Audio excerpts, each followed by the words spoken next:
জাতীয় সংসদ নির্বাচনে অন্তত ৭৯টি আসনে বিএনপির সিদ্ধান্তের বাইরে গিয়ে দলটির নেতারা স্বতন্ত্র বা বিদ্রোহী প্রার্থী হিসেবে লড়ছেন।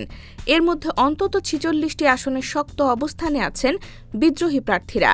তাদের কারণে ভোটের মাঠে বাড়তি চাপে পড়েছেন ধানের শীষ বা সমঝোতার প্রার্থীরা। স্থানীয় নেতাকর্মী ও ভোটাররা বলছেন, এসব ক্ষেত্রে অনেক আসনে বিদ্রোহীদের জয়ী হওয়ার সম্ভাবনা যেমন আছে, তেমনি বিএনপির ভোট কাটাকাটির কারণে জামায়াতে ইসলামী ও তাদের সমর্থিত প্রার্থীদের জয়ী হওয়ার সম্ভাবনাও বেড়ে যাচ্ছে। শুরুতে ১১৭ আসনে বিএনপির ১৯০ জনের মতো দলীয় সিদ্ধান্তের বাইরে গিয়ে মনোনয়নপত্র জমা দিয়েছিলেন। পরে অনেকেই দলের শীর্ষস্থানীয় নেতাদের অনুরোধে প্রার্থিতা প্রত্যাহার করে নেন। তবে শেষ পর্যন্ত ৭৯টি আসনে অন্তত ৯২ জন বিএনপির নেতা প্রার্থিতা প্রত্যাহার করেননি। কোনো কোনো আসনে বিএনপির একাধিক বিদ্রোহী প্রার্থী আছেন।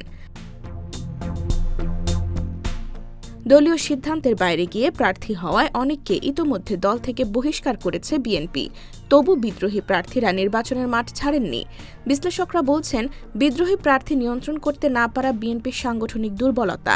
নির্বাচনের ফলাফলে এর নেতিবাচক প্রভাব পড়ার আশঙ্কা আছে। ঢাকা ১৪ আসনে বিএনপির প্রার্থী সানজিদা ইসলাম তুলি। তবে তার সঙ্গে মাঠে এখন পর্যন্ত প্রতিদ্বন্দ্বিতায় রয়েছেন বিএনপি থেকে বহিষ্কৃত এস.এ. সিদ্দিক সাজু। কুমিল্লা ২ আসনে বিএনপির প্রার্থী সেলিম ভূঁইয়া। এখানে বিদ্রোহী প্রার্থী হয়েছেন বেগম খালেদা জিয়ার একসময়ের এপিএস মোহাম্মদ আব্দুল মতিন খান।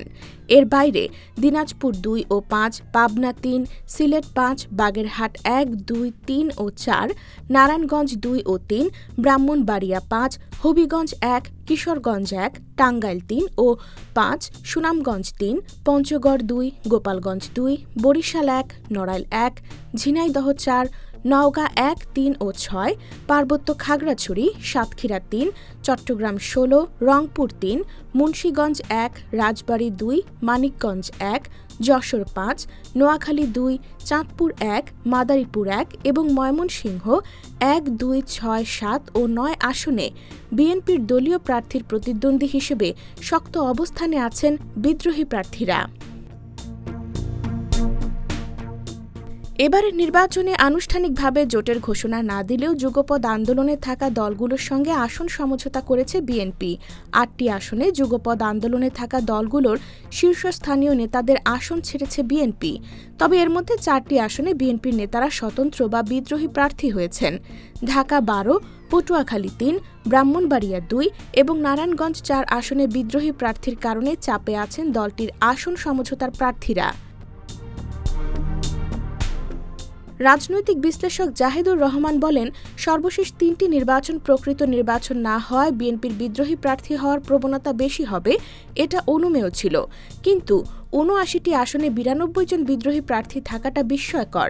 এটা নিয়ন্ত্রণ করতে না পারা বিএনপির সাংগঠনিক দুর্বলতা। তবে নির্বাচন আরও ঘনিয়ে এলে বিদ্রোহী প্রার্থীদের শক্ত অবস্থান দুর্বল হবে।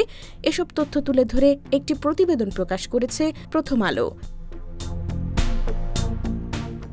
IBTV USA, New York।